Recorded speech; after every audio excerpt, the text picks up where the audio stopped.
अकड़म बकड़म जूता रगड़म ब्याह कराऊं पकड़म दकड़म और ऊट पटांग मंत्रों के साथ गंगा किनारे डॉक्टर राजेंद्र प्रसाद घाट पर विवाह की रस्में निभाई गईं। महिला दूल्हा और पुरुष दुल्हन की शादी पुरोहितों ने उल्टे पुल्टे मंत्रों के साथ कराई और सामने बैठी जनता पेट पकड़कर हंसती रही। सोमवार को यह नज़ारा महामूर्ख मेले का था। इस मौके पर महामूर्ख सम्मान के तहत रावण मुकुट और हनुमान जी की गदा हास्य कवि शंभू शिखर को प्रदान की गई। शनिवार गोष्ठी की ओर से आयोजित महामूर्ख मेले में देश भर के मूर्खों का जुटान हुआ। मेले की शुरुआत गधे की चीपो से हुई। शहर के चिकित्सक डॉक्टर कर्मजात सिंह दुल्हन और डॉक्टर नूतन सिंह दुल्हा बनकर मंच पर पहुंची। उटपटांग अवैदिक और अर्थशून्य मंत्र पढ़ते हुए अनिल यादव बंटी सरदार ने विवाह की रस्में पूरी कराई। विवाह होते होते ही दूल्हे दुल्हन के विवाद हो गया। मंच पर मौजूद कवियों ने जोड़कर 1 साल तक साथ रहने का कोई निर्णय न करने की सलाह दी, लेकिन महिला दुल्हा ने किसी की सलाह मानने से इनकार कर दिया। इससे पूर्व बुजुर्ग कवि सांड बनारसी ने सभी को शपथ दिलाते हुए कहा कि हम शपथ लेते हैं कि हम मूर्ख पैदा हुए थे और मूर्ख ही मरेंगे। मूर्खता करना हमारा संवैधानिक अधिकार है। मध्यरात्रि में मंच पर पधारे हास्य कवि शंभू शिखर ने हास्य कविताओं से श्रोताओं को देर रात तक गुदगुदाया।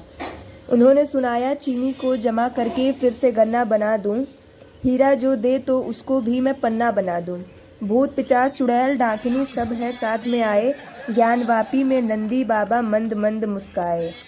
मेयर अशोक कुमार तिवारी और विधायक सुशील सिंह ने आगंतुकों का स्वागत किया, उन्हें टोपियां पहनाई। इससे पहले शनिवार गोष्ठी के पूर्व अध्यक्ष जगदम्बा तुलसियान को श्रद्धांजलि अर्पित की गई। मंच संचालन दमदार बनारसी ने किया।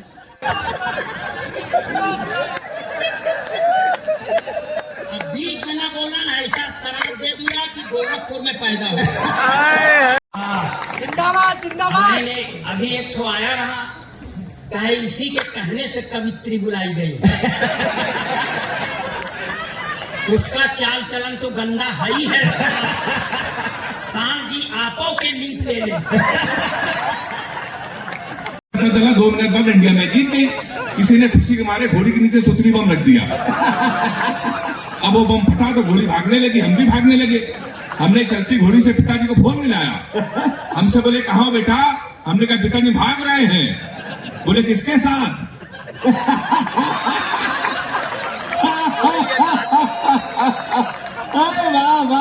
वही लोग बजा रहे जो मैं बारात आए थे। हमने कहा घोड़ी के साथ। बोले तो शर्म नहीं आती? भागना तो किसी लड़की के साथ भाग जाते। हमने कहा पिताजी बहक गई थी। कहने लगे घोड़ी बहकी है, कल को गधी बहकी तो उसके साथ भाग जाओगे। उन्होंने वैसा मोबाइल बंद कर लिया। 1 हफ्ता लगातार भागते रहे। 1 हफ्ते में जब को होश आया तो हमने अपने आप को जंगल में पाया। वहाँ 4-5 आदमी खड़े थे। हमने कहा कानपुर का पता बता दो, बीबी को विदा कराना है। तो उन्होंने कहा देखो ऐसा है, हमारे यहाँ रामलीला का पाठ चल रहा है, ये राम है, ये लक्ष्मण है, सूप रेखा का रोल जिसे करना था नहीं आया। कभी मैं उनको समर्पित करता हूँ। एक बार एक कवि सम्मेलन में कवि ने मुंह खोला, बिल्कुल शेर की तरह बोला, मजमे में जितने राष्ट्रभक्त लोग हैं वो भारत माता का जयकारा लगाएं, खड़े होकर 2 मिनट तक तालियां बजाएं। सभी खड़े होकर तालियां बजाने लगे। भारत माता की जय, भारत माता की जय, वंदे मातरम गाने लगे। तभी सामने बैठा एक शख्स सोच रहा था ये कवि किस तरीके से कवि सम्मेलन को चला रहा है, मंच को अपनी उंगली पे नचा रहा है। उसने दूसरी बार किसी आक्रामक व्यक्ति को बोलते हुए पाया, उसे कवि और देश के नेता में कोई अंतर नजर नहीं आया। उसे कवि, देश के नेता में कोई अंतर नजर नहीं आया। तभी उस कवि ने कहा, शर्म नहीं आती कवि पे तंज कस रहे हो, यहाँ देश की बात हो रही, तुम बेटे हंस रहे हो। उसका जवाब सुनिएगा। अगर लगे मेरा जवाब नहीं, पूरे हिंदुस्तान का जवाब है, पूरे बनारस का जवाब है। एक कवि ने सलीके से कह दिया, तो या तो दोनों हाथ उठा के ताली बजा के मेरा समर्थन करना, या अपनी जगह खड़े होकर मुझे आप भी कर सकते हैं। उस कवि ने कहा, शर्म नहीं आती कवि पे तंज कस रहे हो, यहाँ देश की बात हो रही, तुम बेटे हंस रहे हो। उसने कहा, कवि जी मैं अपनी देशभक्ति का प्रमाण पहले देश को दिखा चुका हूँ, मैं खड़े होकर ताली नहीं बजा सकता, क्योंकि कारगिल युद्ध में दोनों पैर कटा चुका हूँ।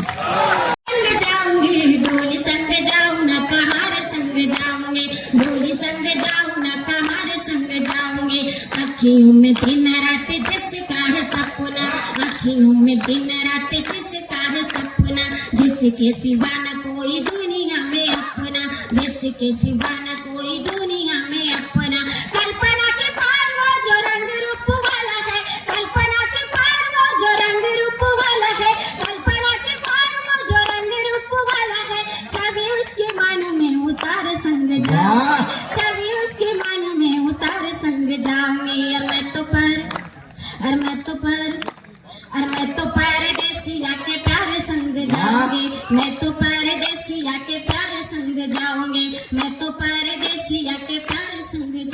बहुत आभार। तालियों के हवाले में कवयित्री को कर रहा हूँ कि तेरी मौजूदगी में तेरी दुनिया कौन देखेगा, तुझे मेले में सब देखेंगे, मेला कौन देखेगा। तालियां बुझा के इसका जवाब मत देना बेटा, हर आदमी के मुंह न लगा करो। नहीं, मैं इसका जवाब दे सकता हूँ लेकिन नहीं दूंगा। मैं दूंगा इसलिए नहीं सर, मुझे लघु कथा अचानक याद आ गई। एक बार एक चीते की गधे से लड़ाई हो गई, 1 घंटे से लड़ाई हुई। इस बात पर लड़ाई केवल हुई, गधा 1 घंटे से बहस कर रहा था जो घास है ये नीली होती है। चीते ने कहा नीली नहीं होती, घास हरी होती है। गधे ने कहा नीली होती है। चीते ने कहा। 1 घंटे मारपीट हो गई, खून खच्चड़ हो गया। दोनों लोगों ने कहा इसका फैसला जंगल के राजा महाराज शेर करेंगे। दोनों लोग शेर के पास गए। शेर ने कहा क्या हो गया? चीते ने कहा 1 घंटे से गधा हमसे बहस कर रहा है, कह रहा है कि घास नीली होती है। शेर ने कहा तुमने क्या जवाब दिया? शेर ने कहा महाराजा घास हरी होती, तुमने कह दिया हरी होती, आप ही फैसला कीजिए। शेर ने कहा गधा बिल्कुल सही कह रहा है, घास नीली ही होती है। इस चीते को 2 साल के लिए जेल में डाल दो, उसका खाना पीना बंद। चीते ने कहा ऐसा फैसला आप क्यों कर रहे हैं? शेर का जवाब सुनना और दोनों हाथ उठा के महोत्सव करना। उसने कहा ऐसा फैसला क्यों कर रहे हैं? शेर ने कहा जो इंसान गधे से बहस करे।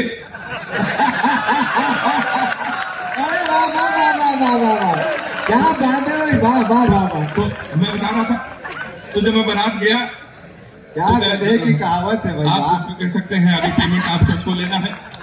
हैं सबके चुने हुए, भक्तों के वास्ते न कभी अनमने हुए, भक्तों के वास्ते न कभी अनमने हुए। दुनिया में नारियों की बढ़े शान, इसलिए दुनिया में नारियों की बढ़े शान, इसलिए शंकर है खुद ही अर्धनारीश्वर। हमने अपने स्कूल के बच्चे से पूछा, हमने कहा बेटा ये बताओ 1 किलो रुई और 1 किलो लोहा, दोनों में भारी क्या होगा? उसने कहा मास्टर साहब लोहा भारी होगा। मैंने कहा बेवकूफ, मैं जो तुमसे कह रहा हूँ कि 1 किलो रुई 1 किलो लोहा, जब दोनों 1 किलो है, लोहा कैसे भारी होगा? इसका जवाब सुनिएगा। उसने कहा मास्टर साहब आप हमको 1 किलो रुई फेंक के मारिए, हम आपको 1 किलो लोहा फेंक के मारते हैं, आप जान जाएंगे क्या भारी होगा। हमने दूसरा क्वेश्चन पूछा, हमने कहा हिंदुस्तान में सबसे तेज उड़ने वाले पंछी का क्या नाम है? उसने जवाब दिया हाथी। हमने खड़े हो गया तुम्हारे बाप क्या करते हैं? उसने कहा योगी जी के बुलडोजर चलाते हैं। हमने कहा बैठ जाओ, हाथी सही जवाब। कानपुर से आया, हमारा कानपुर बहुत अद्भुत है। हालांकि कानपुर और बनारस अलग अलग है, लेकिन हरकतों में हम दोनों लोग बराबर ही हैं। हमारा कानपुर बहुत अद्भुत है साहब। आप कभी बनारस जाएंगे, बनारस हम लोग कोई आए अगर तो रेलवे स्टेशन पर लिखा रहता है बनारस का पान आपका स्वागत करता है। कभी कोई आगरा जाए वहां उतरे, वहां लिखा रहता है आगरा का पेठा आपका स्वागत करता है। हमारे कानपुर कोई आता है रेलवे स्टेशन पर उतरता है, वहां लिखा रहता है रूपानी चप्पल आपका स्वागत करता है। मैं उसी कानपुर से आया हूँ। अभी मेरे लाफ्टर शो की शूटिंग कर रहा था तो मैं लौट कर आया, मैंने जीवन का सबसे बड़ा पाप ये किया, कानपुर वाले से टाइम पूछ लिया। हमने कहा ऐसा टाइम क्या हो रहा है? तो हमसे कहने लगा ऐसा गुरु तुरंत यहाँ से निकल लो, टाइम बहुत खराब है। हमारे मुंह बिल्कुल में लगना नहीं तो तुम्हारा टाइम भी खराब हो जाएगा। तो हमने कहा टाइम न बता दे, ये बता दे तेरा मूड क्यों खराब है? उसका जवाब सुनना और हाथ उठा के ताली बजाना। हमने कहा तुम्हारा मूड क्यों खराब है? उसने कहा भाई साहब एक लड़की से हमने इतना कहा कि बड़ी कमजोर है, कुछ खाया कर, वो हमारा 50,000 रुपए खा गई। तुम साले हमारे मुंह लगे हुए हो। हमारे मुंह बिल्कुल में लगना बहुत भरे बैठे हैं। तुमने कैसा क्या हुआ? भाई साहब ऐसा कुछ नहीं, एक लड़की के चक्कर में 5 साल से लगे थे। हम समझते थे हमसे प्यार करते, जिससे प्यार करते हैं हम उसको दुनिया की सबसे मर्यादित, सबसे संस्कारित लड़की समझते हैं। तुमने इसमें हुआ क्या? कहने का हुआ कुछ नहीं, हमारे नगर निगम का चुनाव चल रहा है, उसको मिल गई है पार्षद की टिकट।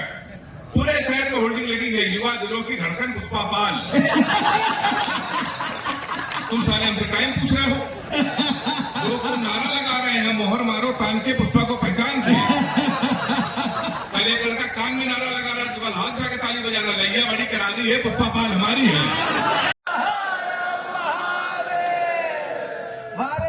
मतलब बढ़िया में बंद हो और चाबी खो जाए। हमने क्या क्या दिमाग से हिल गई। अगर धोखे से चाबी कहीं तेरे बाप को मिल गई तो प्यार क्या होता है बताएंगे, रात भर तक मंचे पे डिस्को कराएंगे। दमदार अक्सर हमसे लड़ता, किसी दूसरे दल के मेयर होते तुम कुछ कह भी सकते थे। एक तो मैं कानपुर का हूँ भाई साहब, दूसरा मैं कार से चलता हूँ। कानपुर वाले की कार पलटी थी जिस दिन से।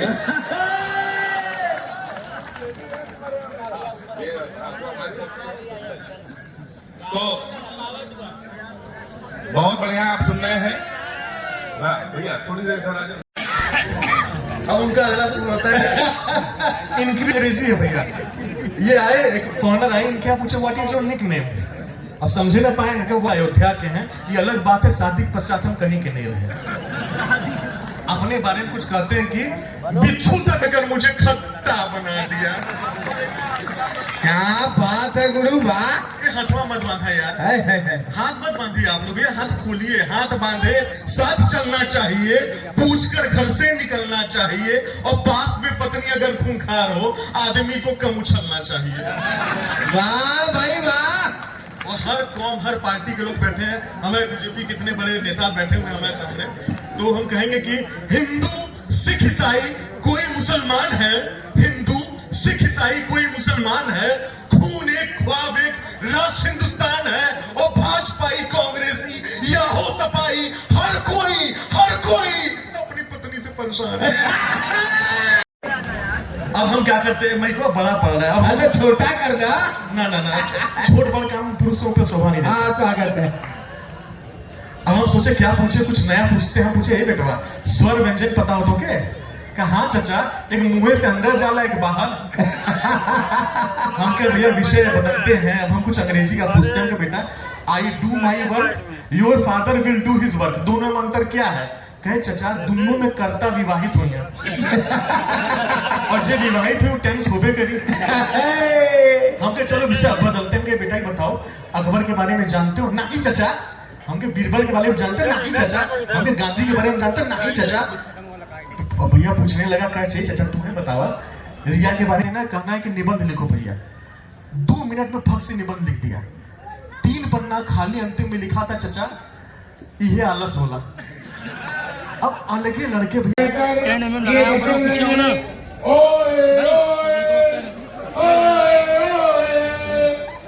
तिरछी टोपी वाले ओ बाबू भोले भाले, साथ रहेंगे साथ जिएंगे, ये तो पहले से डन है, वादा रहा मेरा मरीज तेरा मरीज तेरे हवाले।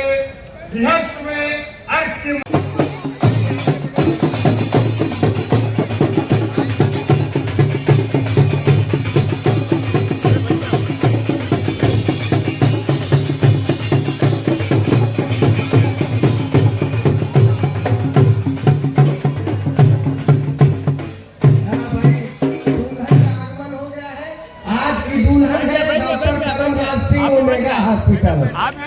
बैठिए खड़े मत रहिए।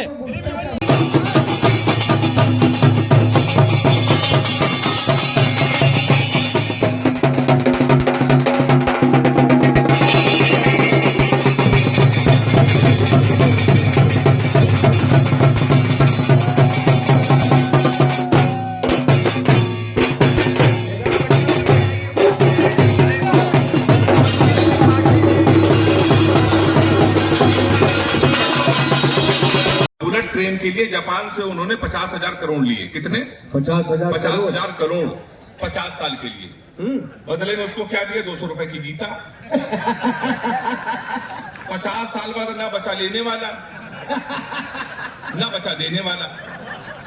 50 साल बाद जब फाइल खोली जाएगी तो स्वार्ण बनारसी जैसे विद्वान ब्राह्मण को भेजा जाएगा, भाई खाता खोला जाएगा तो उसमें लिखा रहेगा तू क्या लेके आया था,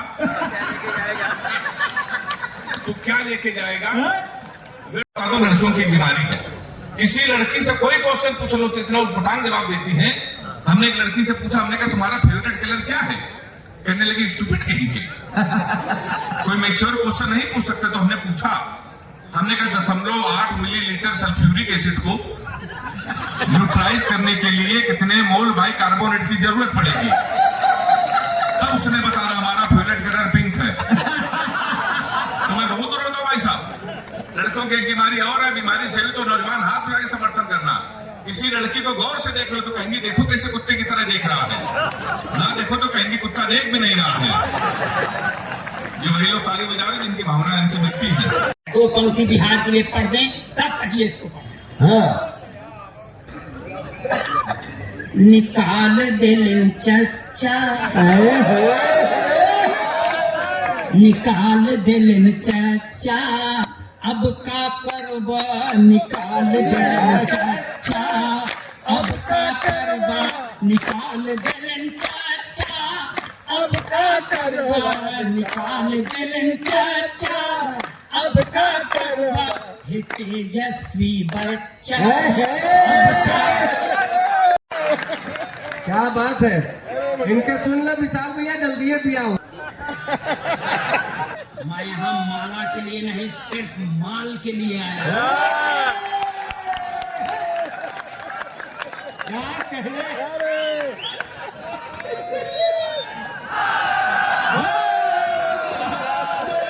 मैं तो डोली संग जाऊंगी ना कहार संग,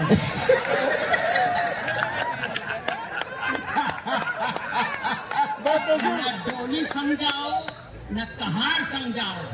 तुम्हारे कविता पर ताली बजा रहे थे इसलिए तुम सांड संग जाओ। बगल में बैठे हैं उन्हें ढेर सारी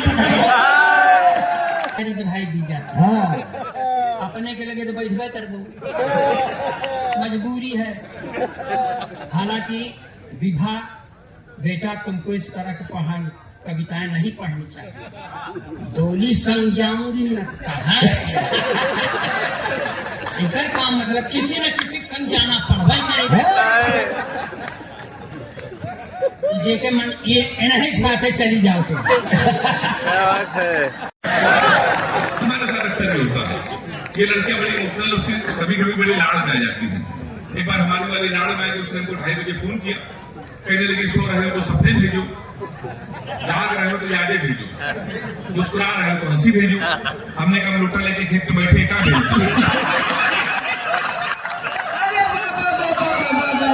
अरे क्या बात है, टोपी ले आइए, सामने दिखिए गुरुजी। टोपी लाइए। हाँ गुरुजी, हाँ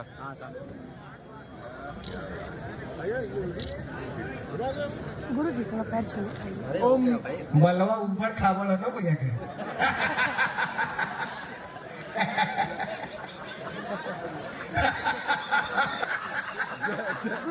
गुरुजी